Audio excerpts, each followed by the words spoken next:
Hello friend, good morning. সবাই কেমন আছো? আমি খুব ভালো আছি। তোমরা সবাই কেমন আছো কমেন্টে অবশ্যই জানাবে। আবার চলে এসেছি নতুন একটা ব্লগ ভিডিও নিয়ে। আজ শ্রাবণ মাসের শেষ সোমবার, রাত্রি প্রায় 3:30 বাজে। 3টের দিকে উঠেছি, বাট বাসি কাজ সাথে সাথে 3:30 বেজে গেছে। এখন বাবার দরবারে যাওয়ার জন্য রওনা দিচ্ছি। কে রিজু, মা আর আমি বাইক নিয়েই যাচ্ছি, কারণ এত রাতে তো গাড়ি পাওয়া যাবে না। হ্যাঁ, টোটো ঠিক করা যেত, কিন্তু বাইক নিয়েই যাচ্ছি, কারণ বাইকে যেতেই ভালো লাগে, তাড়াতাড়ি যাওয়া যাবে।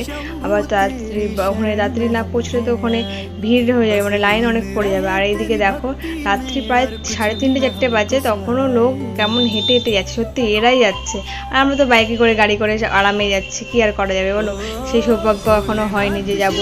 আর বাবার দরবারে আমরা যাচ্ছি না, বাবা ডেকেছে বলেই আমরা যেতে পারছি, বাবা চেয়েছে বলে যাচ্ছি। এটার জন্য আমরা বাবার কাছে প্রার্থনা করি যে বাবা ডেকেছো আমাদেরকে, যেন প্রতিবারে এইভাবে করে ডাকো, যেন আমরা তোমার দরবারে একটু সময়ের জন্য যেতে পারি। এই ব্যস্ততার জীবনে যেন তোমাদের কাছে আমি একটু হলেও যেতে পারি ভগবান। যাই হোক, এদিকে ফাইনালি আমরা প্রতিরামে পৌঁছে গেছি। এদিকে বাইকটা রেখে এদিকে নদীর ঘাটে যাচ্ছি, স্নানটা সেরে বাবার জন্য জল নিয়ে যাবো বলে। আর এদিকে দেখো নদীর পাড়ে কি না ভিড় হয়েছে, মানে সারা রাত ধরে এখানে ভক্তদের আনাগোনা রয়েই গেছে। আর এদিকে সবাই স্নান টান করছে, এদিকে একটু সবাই ভিডিওটা করে নিলাম। আর এদিকে রিজুকে বললাম তুমি আগে স্নানটা সেরে নাও, তারপর আমি যাব, মানে সবাই তো একসঙ্গে যাওয়া যাবে না, কারণ জিনিসপত্র থাকে অনেক কিছু। রিজুকে তাই বললাম তুমি আগে স্নানটা সেরে নাও, তারপর আমি যাব। আর এদিকে রিজু দেখো কেমন করে স্নান করছে, মানে ও ঠিকমতো স্নানটা করতে পারছে না, মানে ও ভয় পাচ্ছে। ফাইনালি আমি স্নান করতে নেমেলাম। আমি বললাম ঠিক আছে একটু ভিডিও করো। ও তো কোনো দিন ভিডিও করে না সেরকম। যাই হোক, বাবার দরবারে এসে স্বামীর মানে পক্ষে এইসব কথা বলা ঠিক না। যাই হোক, হাসি মজা ছল নিয়েই সম্পর্ক। স্নান সেরে উঠে এদিকে একটু পুরোহিত মশাইয়ের কাছে এসে গেছি জলটাকে শুদ্ধ করে নেওয়ার জন্য, কারণ ঠাকুরমশাইয়ের এখানে এতটাই ভিড়, মানে লাইন দিয়ে দাঁড়িয়ে থাকতে হচ্ছে জল শুদ্ধ করার। তবু ঠাকুরমশাইকে বলে ঠাকুরমশাই প্লিজ একটু তাড়াতাড়ি করে দাও, তাহলে ওখানে যে লাইন পড়ে যাবে। যাই হোক, এদিকে জল শুদ্ধ করে একটু শিবের মধ্যে ওখানে জল ঢেলে আবার আমরা ঠাকুরের মন্দিরের উদ্দেশ্যে এবার রওনা দিচ্ছি। এবারে আর এই যে চটগুলো দিয়েছে এত পিচ্ছে, মানে লোক পড়ে যাওয়ার খুবই রিস্ক আছে এখানে, খুবই মানে একটু সাবধানে চলাচল ওখানে পড়ে যাওয়া যাবে। আর এদিকে একটু সামান্য একটু ভোগ নিয়ে নিলাম, বাবার দরবারে যাবো, শুধু জল ঢাললাম, একটু তো ভোগও নিতে হয় নাকি। তাই এদিকে যাচ্ছি, ভোগ টোগ নিয়ে রওনা দিলাম বাবার মন্দিরের দিকে। আর এই রাস্তাটা এবার ঠিক করেছে, এর এবারে এমন এই রাস্তাটা ছিল, মানে হেঁটে যাচ্ছে না, আমরা তো হেঁটে যাচ্ছি, যারা গন্ডি কেটে যাচ্ছে তাদের পক্ষে খুবই কষ্টকর হতো।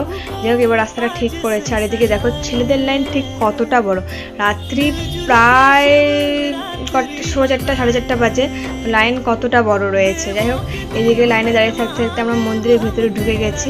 মন্দিরের ভিতরে ভিউটা একটু নিয়ে নিচ্ছি। আর এদিকে সবাই যখন ছেলেগুলো দাঁড়িয়ে আছে আর স্লোগান দিচ্ছে হর হর মহাদেব, হর হর মহাদেব। সত্যি এই ধ্বনিটার মধ্যে একটা আলাদা অনুভূতি রয়েছে, তাই আবারও বলছি হর হর মহাদেব।